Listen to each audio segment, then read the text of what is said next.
যেহেতু সামনে আশুরা আছে, এই জন্য আশুরার ফজিলতটুকু আপনাদের খেদমতে আলোচনা করতেছি।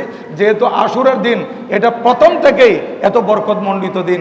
এই আশুরার রোজা কত বড় ফজিলতপূর্ণ রোজা।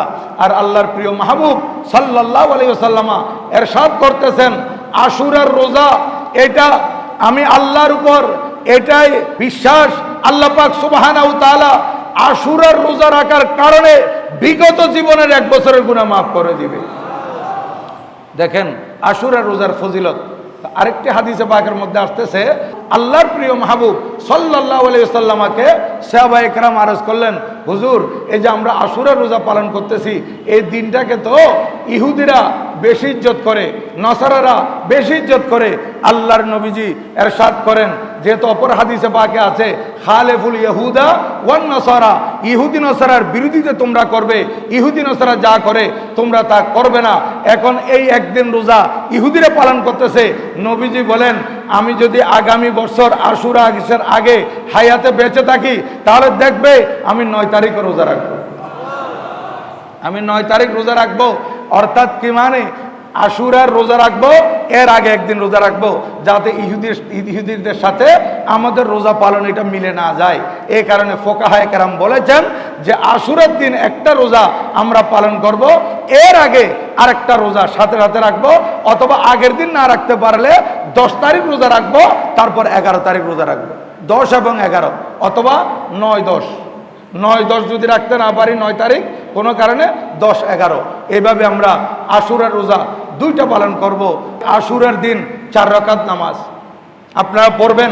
4 রাকাত নামাজ এটা জোহরের পরও পড়তে পারবেন, দিনের মধ্যে পড়ে নেবেন।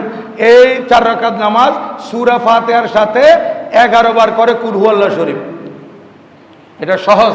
সূরা ফাতিহার সাথে প্রতি রাকাতে 11 বার করে কুল হুয়াল্লাহ শরীফ, 2 রাকাত করে 4 রাকাত নামাজ পড়বেন। এটার অনেক ফজিলত রয়েছে এবং দিনে রোজা রাখবেন। আর এই মুহররমুল হারামের 10 তারিখ এমনি তো ইয়েতিম গরিবকে সাহায্য করার মধ্যে অনেক ফায়দা আছে, বিশেষ করে অতি ফজিলত।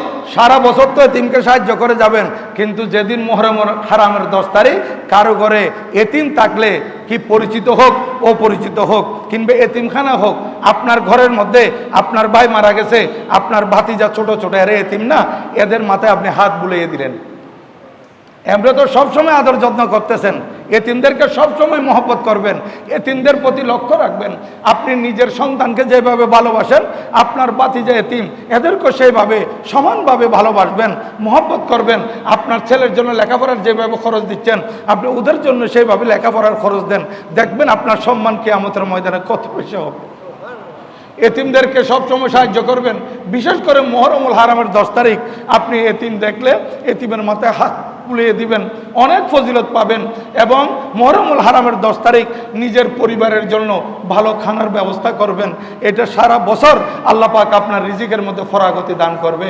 মুহররমুল হারামের 10 তারিখ এমনি সবসময় দান করে থাকেন, 10 তারিখ আরও বেশি দান করবেন, অনেক ফজিলত পাবেন। এই মুহররমুল হারামের 10 তারিখ আপনারা রুগীদেরকে তো সবসময় সেবা সুস্থতা করেন, সবসময় দেখাশোনা করেন। পার্শ্ববর্তী কোনো রুগী থাকলে, আত্মীয় স্বজনের মধ্যে কেউ অসুস্থ হলে, কেউ মেডিকেলে আছে, এদেরকে মুহররমুল হারামের 10 তারিখ স্পেশালভাবে দেখতে যাবেন, অনেক ফজিলত পাবেন। কারণ আশুরা দিবসের উসিলায় আল্লাহ পাক অনেক ফজিলত দান করেন, অনেক বরকত দান করেন, অনেক রহমত দান করেন। আল্লাহ পাক সুবহানাহু ওয়া তাআলা এই আশুরা দিবসের নেয়ামত, আশুরা দিবসের বরকত আমাদের সবাইকে অর্জন করার তৌফিক দান করেন। সবাই বলুন আমিন।